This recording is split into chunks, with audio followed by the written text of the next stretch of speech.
Чуйской области на сегодняшний день более 400 тысяч населения составляют женщины. Поэтому в регионе крайне важно создать равные права и возможности как для женщин, так и мужчин, отмечает заместитель полпреда президента Гульмира Кыштобаева. Представители государственных и муниципальных органов и гражданского общества Чуйской области предлагают свои пути решения вопросов гендерного аспекта.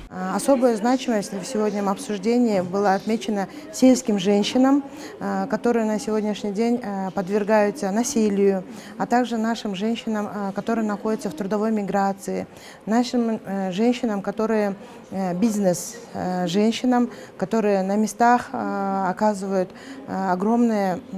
вносят огромный вклад в развитие экономики области, района и села. Несмотря на то, что наша страна одной из первых на постсоветском пространстве приняла закон о гендерном равенстве, на сегодняшний день в этом направлении имеются свои недоработки. Сегодня на одной площадке собрались представители госорганов, общественные деятели, эксперты и обменялись мнениями по вопросам внесения изменений в закон о государственных гарантиях равных прав и равных возможностей для мужчин и женщин.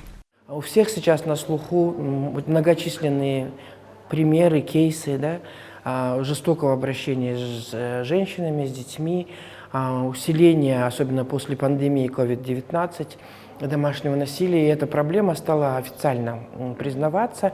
И в связи с этим снова возникла инициатива о том, что надо еще раз посмотреть законодательную базу, потому что, как мы видим, не всегда у нас судебные процессы по этим вопросам являются открытыми, прозрачными. В этом законе отсутствуют нормы о людях с инвалидностью, о том, что запрещается дискриминация по признаку инвалидности.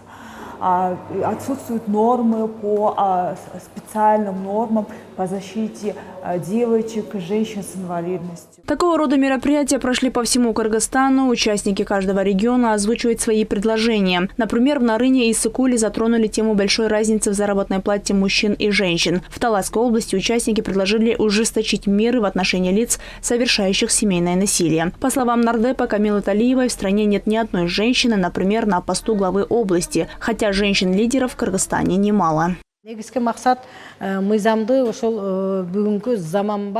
Сегодня нам необходимо сосредоточиться на каждой статье закона и провести глубокий анализ. Наряду с этим необходимо полностью проанализировать положение о политических государственных должностях, специальных государственных должностях и политических муниципальных должностях. Этот закон должен работать во благо всех кыргызстанцев.